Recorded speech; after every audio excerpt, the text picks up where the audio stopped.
نبی صلی اللہ علیہ وسلم خیبر کے موقع پر گئے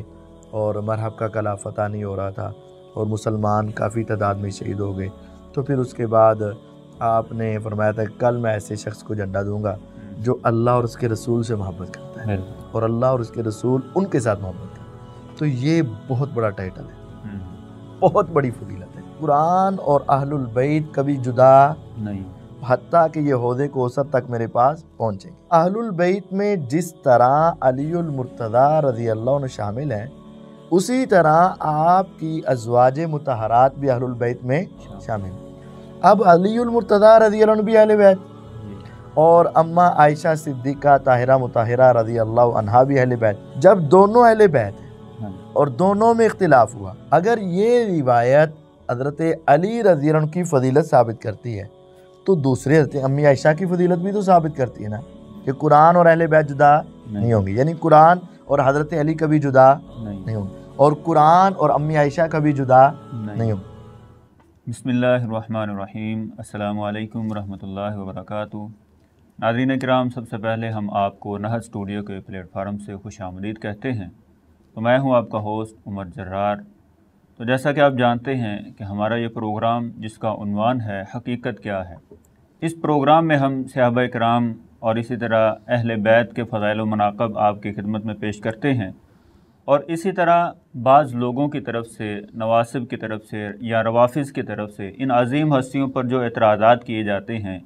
اور جو شبہات پیدا کر کے لوگوں کے ایمان کو خراب کرنے کی ایک جسارت کی جاتی ہے، ان کا ایک تحقیقی اور تنقیدی جائزہ بھی ہم آپ کی خدمت میں پیش کرتے ہیں۔ تو ناظرین، اس پروگرام کی گزشتہ ایپیسوڈ میں ہم نے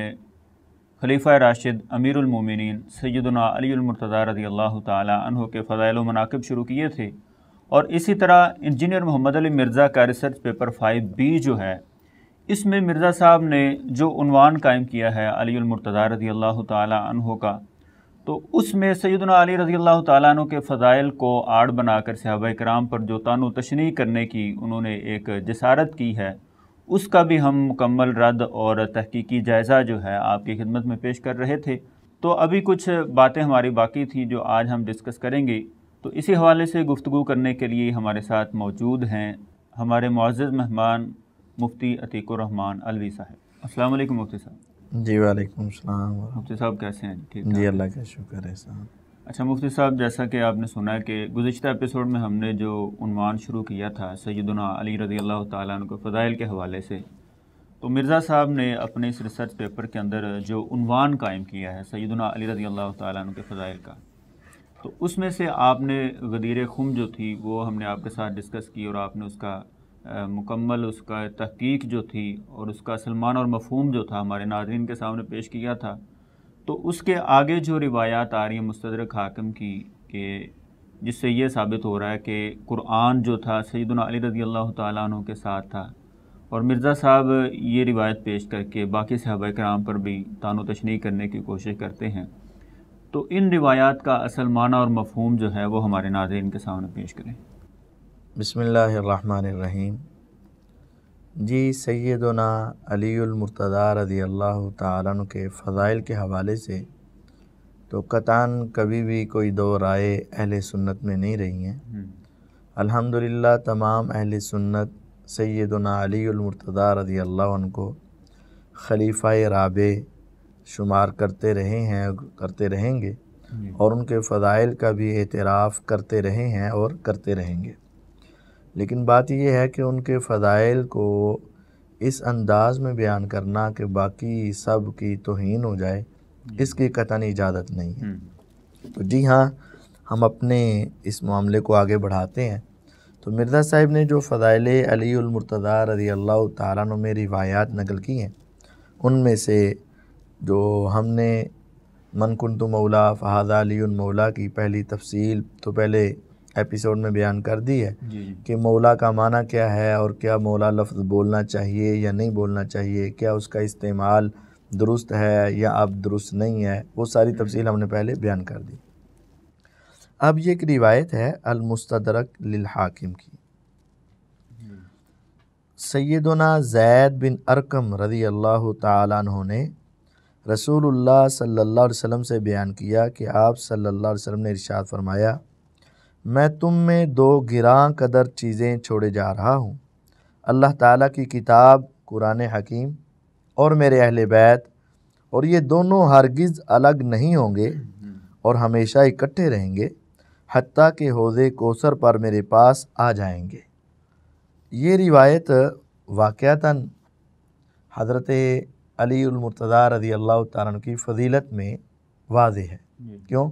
آپ نے فرمایا کہ میں تمہارے اندر دو گراں قدر چیزیں چھوڑ کر جا رہا ہوں، ایک قرآن اور ایک اہل بیت، اور یہ دونوں جدا نہیں ہوں گے حتیٰ کہ میرے حوض پر یہ دونوں آ جائیں گے۔ یعنی قرآن بھی حوض کوثر پر پہنچے گا اور اہل بیت بھی حوض کوثر پر پہنچیں گے، اور اہل بیت کے اندر سیدنا علی المرتضیٰ رضی اللہ عنہ شامل ہیں، لہذا وہ بھی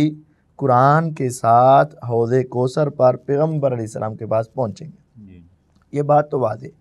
کہ اس روایت سے علی المرتضیٰ رضی اللہ عنہ کی فضیلت ثابت ہو رہی ہے، لیکن اس روایت سے کچھ اور مسئلے بھی حل ہو رہے ہیں اور معاملات بھی حل ہو رہے ہیں، اور اس روایت میں سیدنا معاویہ رضی اللہ عنہ کا حق پر ہونا بھی ثابت ہو رہا ہے۔ وہ کیسے؟ وہ تو اہل بیت کا نام آ رہا ہے نا۔ وہ اس طریقے سے کہ آپ ذرا غور کیجئے، فہم حدیث ایک بہت بڑی اللہ کی نعمت ہے۔ نبی کریم صلی اللہ علیہ وسلم نے اہل بیت کا ذکر کیا ہے، آپ نے کسی فرد کو خاص نہیں کیا کہ قرآن اور اہل البیت کبھی جدا نہیں، حتیٰ کہ یہ حوض کوثر تک میرے پاس پہنچیں گے۔ اب اہل البیت میں جس طرح علی المرتضیٰ رضی اللہ عنہ شامل ہیں، اسی طرح آپ کی ازواج مطہرات بھی اہل البیت میں شامل ہیں، اور ہم نے یہ اہل بیت کا پورا ایپیسوڈ الگ طور پر ریکارڈ کروایا ہے کہ بیویاں اہل بیت ہیں یا نہیں، وہ سارا ہم نے ثابت کیا ہے کہ آپ کی ازواج مطہرات اہل بیت میں۔ اب علی المرتضیٰ رضی اللہ عنہ بھی اہل بیت،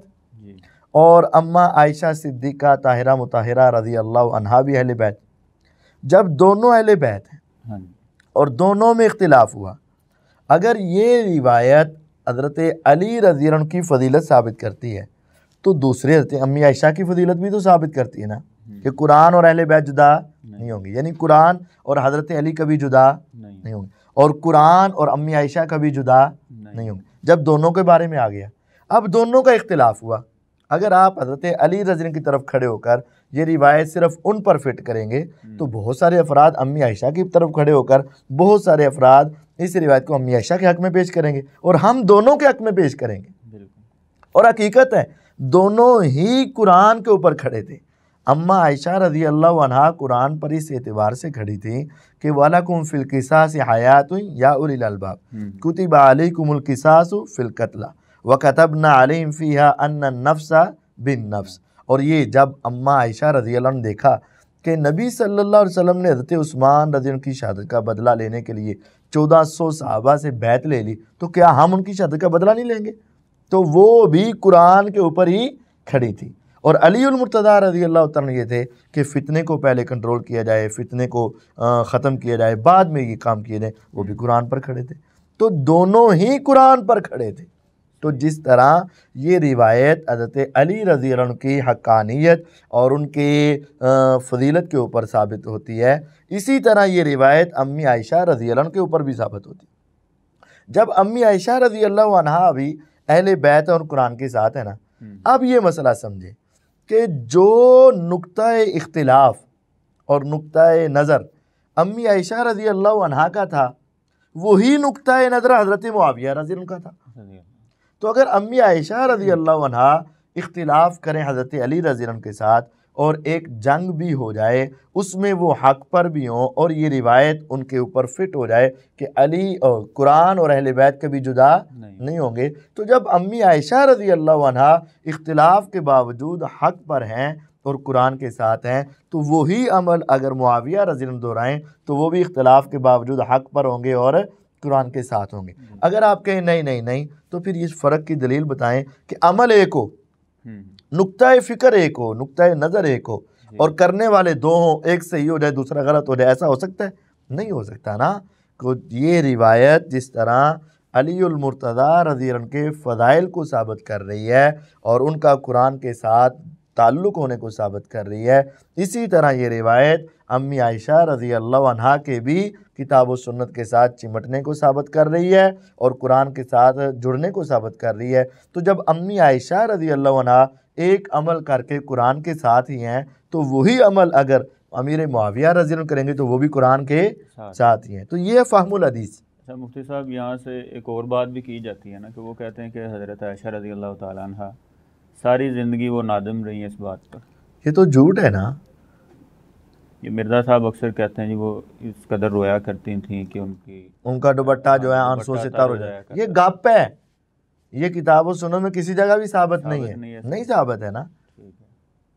بالکل ثابت نہیں۔ بلکہ امی عائشہ رضی اللہ تعالی عنہا تو یہ کہا کرتی تھی کہ کاش کہ میری عمر بھی معاویہ رضی اللہ عنہ کو لگ جائے۔ اگر وہ اپنے اس عمل پہ نادم ہوتی اور روتی ہوتی اور وہی کام کسی دوسرے نے کیا ہوتا تو کیا پھر اپنی اگلی زندگی اس کے نام لگانے کے لیے وہ تیار ہوتی؟ یہ ان کا یہ کہنا کہ میں تو چاہتی ہوں کاش میری اگلی زندگی میرے بجائے کس کو مل جائے؟ معاویہ رضی اللہ عنہ کو۔ تو اگر وہ پہلے اسی کام کر کے نادم اور رو رہی ہو، دوپٹہ بھیگ جاتا ہو، آنسوں سے تر ہو جاتا ہو، تو پھر دوسرے آدمی کے اس عمل پر خوش ہونا چاہیے یا ناراض ہونا چاہیے؟ ناراض ہونا چاہیے۔ تو یہ تو اس کے اس عمل کے اوپر اپنی زندگی دے رہی ہیں ان کو۔ اس کا مطلب ہے کہ ایسا کچھ چکر نہیں ہے، یہ صرف افواہیں ہیں جو اڑائی گئی ہیں۔ تو بہرحال یہ علی المرتضیٰ رضی اللہ تعالیٰ کی فضیلت تو یہ بات ہے کہ اہل بیت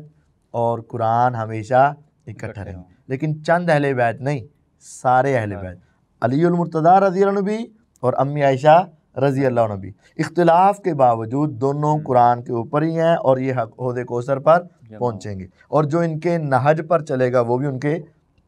ساتھ ہوگا۔ تو جو کام امی عائشہ رضی اللہ عنہ نے کیا وہی کام حضرت معاویہ رضی اللہ عنہ نے کیا، تو وہ بھی ان کے ساتھ ہی ہوں گے۔ جی اس سے اگلی حدیث ہے المستدرک للحاکم کی ایک اور روایت۔ یہ پہلی روایت تو تھی مستدرک حاکم کی، اور اسی کی یہ دوسری روایت بھی ہے کہ سیدنا ابو ذر غفاری رضی اللہ تعالیٰ عنہ کے غلام ابو ثابت تابعی رحمہ اللہ بیان کرتے ہیں۔ یہ روایت جو ہے نا سند کے اعتبار سے ضعیف ہے، جو بھی پڑھنے لگا ہوں سند کے اعتبار سے ضعیف ہے۔ بہرحال سناتا ہوں میں پہلے کہ میں جنگ جمل میں سیدنا علی بن ابی طالب رضی اللہ عنہ کے ساتھیوں میں تھا۔ جب میں نے ام المومنین سیدہ عائشہ رضی اللہ عنہ کو اپنے مد مقابل دیکھا تو میرے دل میں وہی بات آئی جو لوگوں کو آیا کرتی ہے، یعنی وسوسہ اور شک پیدا ہوا۔ پھر اللہ تعالیٰ نے نماز ظہر کے وقت وہ شک مجھ سے دور فرما دیا۔ چنانچہ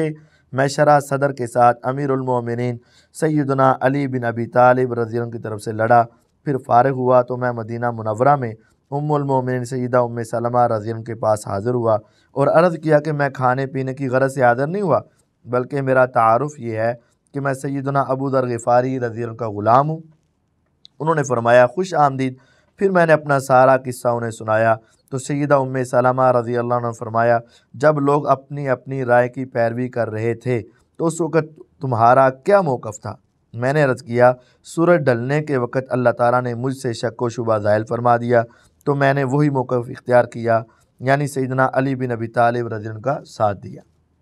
سیدہ ام سلمہ رضی اللہ عنہ نے فرمایا تم نے بہت ہی اچھا کیا، میں نے رسول اللہ صلی اللہ علیہ وسلم کا یہ فرمان خود سنا، سیدنا علی رضی اللہ عنہ قرآن کے ساتھ ہے اور قرآن علی کے ساتھ ہے، یہ دونوں ہرگز الگ نہیں ہوں گے اور ہمیشہ اکٹھے رہیں گے حتیٰ کہ حوض کوثر پر میرے پاس آ جائیں گے۔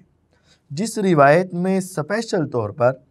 واضح طور پر علی رضی اللہ عنہ کا نام ہے نا، وہ روایت سند کے اعتبار سے ضعیف ہے۔ اس روایت کو اگرچہ امام ذہبی اور امام حاکم رحمہ اللہ نے صحیح قرار دیا، لیکن بات ہے دلیل کی۔ جس روایت میں اسپیشل طور پر اور واضح طور پر حضرت علی رضی اللہ عنہ کا نام آ رہا ہے نا، وہ روایت سند کے اعتبار سے ضعیف ہے۔ اس کے اندر ضعف پایا جاتا ہے۔ اس کے اندر ایک راوی ہے ابو ثابت جو تابعی ہے، وہ مجہول ہے، اس کے حالات زندگی نہیں مل سکے، اور اس کا جو شاگرد ہے ابو سعید دینار اس کا نام ہے، ابو سعید اس کی کنیت ہے، اقیسا اس کا لقب ہے۔ تو دینار ابو سعید اقیسا التیمی جو راوی ہے یہ متروک الحدیث ہے، اس کے اوپر محدثین کی جرح موجود ہے۔ امام حاکم رحمہ اللہ کے علاوہ بڑے محدثین نے ان کے مقابلے میں اس روایت کو، اس راوی کو ضعیف قرار دیا ہے۔ تو یہ ابو سعید اقیسہ دینار التیمی جو ہے یہ راوی ضعیف ہے، اور ابو ثابت جو ہے یہ مجہول ہے، جس وجہ سے یہ روایت کمزور ترین ہے، سخت ضعیف ہے۔ اچھا مفتی صاحب، اگر یہ روایت ضعیف ہے اور اس میں یہ 2-3 راوی آپ بتا رہے ہیں جی، تو امام حاکم رحمہ اللہ نے آگے یہ جو بات کی ہے کہ اسنادہ صحیح علی شرط البخاری و مسلم، تو اس کا پھر معنی اور مفہوم کیا ہوگا؟ وہ محدثین نے یہ بات واضح لکھی ہوئی ہے، فلا تغتر بتصحیح الترمذی فلا تغتر بتحسین الترمذی ولا بتصحیح الحاکم۔ لوگوں، امام ترمذی رحمہ اللہ کے صرف حسن کہنے سے اور امام حاکم کے صحیح کہہ دینے سے دھوکہ مت کھائیے گا، اس وجہ سے آپ پریشان نہ ہو۔ بہت ساری روایات کو امام حاکم رحمہ اللہ اسناد صحیح علی شرط الشیخین یا علی شرط البخاری مسلم کہہ دیتے ہیں، لیکن ان کے اوپر محدثین جب پوری ریسرچ کرتے ہیں تو وہ سند کے اعتبار سے ضعیف ہوتی ہیں۔ تو بات یہ ہے کہ ہم امام حاکم رحمہ اللہ کا احترام کرتے ہیں، ان کی رائے کا احترام کرتے ہیں، لیکن جب دلائل کی دنیا میں وہ بات صحت کے اوپر نہ پہنچ رہی ہو تو دلائل کی دنیا میں ان سے اختلاف کرنا یہ ہمارا علمی حق ہے۔ جس طرح مرزا صاحب کہتے ہیں نا، علم کی دنیا میں جذبات کی کوئی قدر نہیں، تو ہم بھی یہ کہتے ہیں کہ جس طرح البانی رحمہ اللہ کے ساتھ علمی طور پر اختلاف کیا جا سکتا ہے، اور البانی رحمہ اللہ نے بڑے ائمہ کے ساتھ علمی طور پر اختلاف کیا ہے، تو امام حاکم رحمہ اللہ کے ساتھ بھی تو اختلاف ہو سکتا ہے نا۔ بات یہ ہے جو ہم نے ایک نقطہ بیان کیا ہے کہ 2 باتیں، ابو سعید التیمی راوی ضعیف ہے اور ابو ثابت مجہول ہے، اس کے حالات معلوم نہیں۔ اگر کوئی کہتا ہے کہ روایت صحیح ہے تو اس کو چاہیے کہ ابو سعید التیمی پر جرح کے مقابلے میں تعدیل کو ثابت کریں، اور اس کو یہ نہیں کہ 10 محدثین اگر ضعیف کہہ رہے ہیں اور ایک نے صحیح کہہ دیا تو وہ دیکھیں جی ایک سکا نہیں، یہ موازنہ کیا جاتا ہے۔ تو ہماری جرح کے مقابلے میں تعدیل کو بڑھا کر کے ثابت کر دیں تو ٹھیک ہو جائے گا، اور ابو ثابت کے حالات اور اس کا سکا ہونا ثابت کر دیں تو ٹھیک ہو جائے گا۔ لیکن جب ہمارے پاس دلائل ہیں کہ ابو ثابت راوی مجہول ہے، اس کے حالات نامعلوم ہیں، تو 10 بندے بھی صحیح کہتے رہے، ان کی بات کا کوئی اعتبار نہیں ہوگا۔ جب ابو سعید کو کثیر تعداد میں محدثین ضعیف کہہ رہے ہیں تو 1-2 کے سکا کہنے سے وہ راوی صحیح نہیں ہو جائے گا۔ اس وجہ سے اس روایت کا سند کے اعتبار سے پیغمبر علیہ السلام سے کوئی ثبوت نہیں ہے، اس کی سند ضعیف ہے۔ اچھا مفتی صاحب، ایک اور روایت بھی آ رہی ہے نا، اس میں تو قرآن کی بات ہے نا کہ قرآن علی کے ساتھ ہوگا، وہ دوسری روایت وہ بھی مستدرک حاکم کی ہے، اس میں آتا ہے کہ حق ہمیشہ علی رضی اللہ تعالیٰ عنہ کے ساتھ ہوگا اور علی حق کے ساتھ ہوں گے، تو وہ بھی ضعیف ہے۔ اس میں کون سا راوی ہے؟ اس کے اندر مختار راوی ضعیف ہے جی، وہ روایت بھی تو ضعیف ہی ہے نا، اس کے اندر بھی تو مختار بن نافع راوی ضعیف ہے نا۔ ٹھیک ہے، یعنی جو علی رضی اللہ تعالیٰ عنہ قرآن کے ساتھ ہیں اور قرآن علی کے ساتھ ہے، یہ روایت بھی سند کے اعتبار سے ضعیف ہے۔ اور مرزا صاحب کا چونکہ دعویٰ تھا کہ میں ہمیشہ صحیح الاسناد بیان کروں گا، لیکن اپنے دعوے پر وہ قائم نہ رہ سکے، اور جو دوسری ہے کہ علی ہمیشہ حق کے ساتھ ہیں اور حق علی کے ساتھ ہے، وہ روایت بھی سند کے اعتبار سے ضعیف ہے، مختار بن نافع اس کے اندر ضعیف ہے۔ ہاں، اس کے مقابلے میں ایک صحیح روایت بھی ہے، آپ نے فرمایا تھا کہ فتنوں کے دور میں وہ شخص حق پر ہوگا، آپ نے اشارہ کیا تھا، اور صحابی ایک اٹھے اور انہوں نے جا کر، اشارہ تو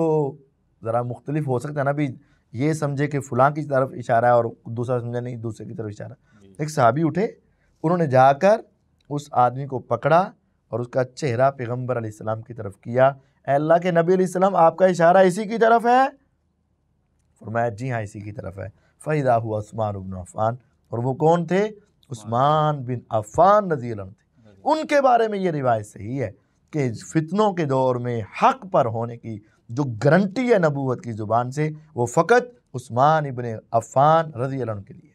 تو آج جو مرزا صاحب ان کے اوپر تان تبرہ کرتے ہیں نا، یہ اصل پیغمبر علیہ السلام کی حدیث کی مخالفت کر رہے ہیں۔ آپ نے کہا تھا وہ حق پر ہوں گے، کہتے ہیں نہیں جی اس کے اندر کوئی کمیاں تھیں، کوتاہیاں تھیں، ان کی پالیسیاں ذرا غلط تھی، تو اللہ کے نبی علیہ السلام نے تو یہ گارنٹی جو دی ہے نا حق پر ہونے کی، وہ حضرت علی کے ساتھ نہیں ہے، وہ گارنٹی اور یہ ٹائٹل صرف اور صرف حضرت عثمان رضی اللہ عنہ کے ساتھ۔ ہاں ہم یہ بات کہہ سکتے ہیں کہ نام لے کر جو گارنٹی ملی ہے نا وہ حضرت عثمان رضی اللہ عنہ کو ملی ہے۔ ویسے یہ حدیث پہلے ہم نے پڑھ لی ہے کہ اہل بیت قرآن کے ساتھ ہوں گے اور قرآن اہل بیت کے ساتھ ہوں گے، تو اس کے اندر حضرت علی بھی شامل ہے، اس کے اندر حضرت عقیل بھی شامل ہے، اس کے اندر حضرت جعفر بھی شامل ہے، اس کے اندر آپ کے ازواج مطہرات بھی شامل ہیں، اس کے اندر آپ کے چچا بھی شامل ہیں، چچا کی اولاد بھی شامل ہے، سبھی شامل ہیں۔ تو بخاری شریف میں وہ جو روایت آ رہی ہے نبی علیہ السلام نے گروہ کے متعلق میرا خیال یا حضرت علی رضی اللہ تعالیٰ عنہ کا نام لے کر کہا ہے کہ فتنوں کے دور میں یہ جماعت حق پر ہوگی، کیا اس میں علی رضی اللہ تعالیٰ عنہ کا نام نہیں ہے؟ نہیں، کہ خوارج کے ساتھ جو لڑے گی جماعت، یہ اس میں حق پر کوئی بات نہیں ہے، اقرب الی الحق کی بات ہے کہ تمرو، یہ صحیح مسلم کی روایت ہے، بخاری میں بھی ہے کہ تمرک معرکۃ عند فرقۃ من المسلمین، کہ مسلمانوں کے اختلاف کے وقت ایک جو گروہ الگ ہوگا اور اس کے ساتھ لڑائی وہ کرے گا گروہ جو اقرب الی الحق ہوگا۔ اس میں بھی دو باتیں سمجھیں، ایک تو ہے کہ آپ نے وہاں کسی شخص کا خصوصی نام نہیں لیا، میں یہ کہنا چاہ رہا ہوں کہ خصوصی نام لے کر جس کے حق پر ہونے کی بات ہے وہ صرف حضرت عثمان ہے۔ جی ہاں، جماعت کے اعتبار سے آپ نے پیچھے فرمایا کہ قرآن اور اہل بیت جدا نہیں ہوں گے، جماعت پوری آ گئی نا، اس میں حضرت علی بھی شامل ہے، بات ٹھیک ہے، لیکن نام لے کر حضرت علی کا یہ ثابت نہیں ہے۔ اور اس میں بھی آ گیا کہ اس جدا ہونے والے خارجیوں کے ساتھ لڑائی وہ کرے گا گروہ جو اقرب الی الحق ہوگا، یعنی حق کے زیادہ قریب، دوسرے بھی حق پر ہوں گے لیکن وہ کم قریب، اور اس میں بھی افراد کا نام نہیں لیا گیا، پوری جماعت کا۔ تو ہم یہ کہتے ہیں کہ نام لے کر جس کے حق پر ہونے کی گواہی دی گئی وہ عثمان ابن عفان رضی اللہ عنہ، اور حضرت علی کا نام لے کر جہاں گواہی دی گئی وہ روایات سند کے اعتبار سے ضعیف ہے۔ ہاں ہم یہ مانتے ہیں حضرت علی رضی اللہ عنہ حق پر تھے اور زیادہ حق پر تھے، اور وہ اور قرآن ہمیشہ اکٹھے رہے حتیٰ کہ وہ حوض کوثر پر پہنچیں گے، یہ بات درست ہے، لیکن نام لے کر علیحدہ طور پر ان کی فضیلت کے اندر یہ روایات سند کے اعتبار سے ثابت نہیں۔ تو یہاں سے ثابت ہوا کہ مستدرک حاکم کی ایک روایت صحیح ہے جس میں قرآن اور اہل بیت کا ذکر ہے، جی، اور ایک روایت ضعیف ہے جس میں حضرت علی کا خصوصی طور پر ذکر ہے، وہ ضعیف ہے، اور اہل بیت میں حضرت علی شامل ہیں، اس وجہ سے وہ فضیلت ان کے لیے ثابت ہے۔ اس کے بعد مرزا صاحب نے 34 نمبر حدیث بیان کی ہے صحیح بخاری مسلم سے، اور وہ معروف ہے جس کا خلاصہ ہم آپ کو سنا دیتے ہیں کہ نبی صلی اللہ علیہ وسلم خیبر کے موقع پر گئے اور مرحب کا کلہ فتح نہیں ہو رہا تھا اور مسلمان کافی تعداد میں شہید ہو گئے، تو پھر اس کے بعد آپ نے فرمایا تھا کہ کل میں ایسے شخص کو جھنڈا دوں گا جو اللہ اور اس کے رسول سے محبت کرتا ہے اور اللہ اور اس کے رسول ان کے ساتھ محبت کرتا ہے۔ تو یہ بہت بڑا ٹائٹل ہے، بہت بڑی فضیلت ہے۔ دیکھیں ہر مسلمان یہ دعویٰ تو کرتا ہے کہ میرے دل میں اللہ کی محبت ہے، رسول اللہ صلی اللہ علیہ وسلم کی محبت، اب اس میں سچا ہے کہ نہیں سچا یہ تو اللہ تعالیٰ کو پتہ ہے، اور پھر اس کے بعد کہ اللہ اور اس کے رسول اس کے ساتھ محبت کرتے ہیں اس کا تو ہمیں پتہ بھی نہیں ہے۔ تو لیکن یہ کتنا بڑا ٹائٹل ہے کہ پیغمبر علیہ السلام نے کہا کہ میں کل جھنڈا اس کو دوں گا کہ جس کے لیے یہ بشارت ہے کہ اس کے دل میں اللہ کی سچی محبت موجود ہے اور اس کے دل میں رسول اللہ صلی اللہ علیہ وسلم کی سچی محبت موجود ہے، اور یہ محبت یک طرفہ نہیں ہے، اس محبت کا آگے جواب بھی ہے کہ آسمانوں والا رب اس بندے سے سچی محبت کرتے ہیں اور پیغمبر ذیشان صلی اللہ علیہ وسلم اس بندے سے سچی محبت کرتے ہیں۔ تو اس وقت پھر یہ ٹائٹل کس کو ملا گیا؟ علی رضی۔ فتح ملنا بھی ایک بڑا ٹائٹل تھا کہ اللہ اس کے ہاتھ پہ کیا دے گا؟ فتح دے گا، یہ بھی بڑا ٹائٹل تھا، لیکن اس سے بڑھ کر یہ تھا کہ اس کے دل میں اللہ اور اس کے رسول کی سچی محبت ہے اور اللہ اور اس کے رسول اس کے ساتھ سچی محبت کرتے ہیں۔ یہ ٹائٹل یہ گواہی بھی نبی علیہ السلام کی تھی، تو یہ بہت بڑا ٹائٹل حضرت علی المرتضیٰ رضی اللہ عنہ کے ساتھ تھا۔ تو یہ آپ نے پھر صبح ہوئی تو آپ نے کہا علی رضی اللہ عنہ کہاں ہے، بتایا گیا کہ ان کی آنکھوں میں درد ہے، پھر آپ نے ان کو بلایا، آنکھوں میں تھوک پھینکا، وہ ٹھیک ہوئے، پھر آپ نے ان کو کہا کہ لڑائی کرو، تو مرحب کا مقابلہ ہوا اور فتح ہوئی۔ تو یہ ساری روایت حضرت علی رضی اللہ عنہ کی واقعتاً عظمت کے اوپر واضح دلیل ہے، اور ہم الحمدللہ اس عظمت کے قائل ہیں، اور کوئی اہل اس سنت اہل اسلام میں سے جو سچا مسلمان ہے کوئی بھی سنت اس فضیلت کا انکار نہیں کرتا، یہ بات ٹھیک ہے۔ اور اس کے بعد مرزا صاحب نے 35 نمبر ایک حدیث کے اندر صحیح بخاری کی جو حدیث ہے نا وہ بیان کی ہے کہ سیدنا مصعب بن سعد تابعی رحمہ اللہ اپنے والد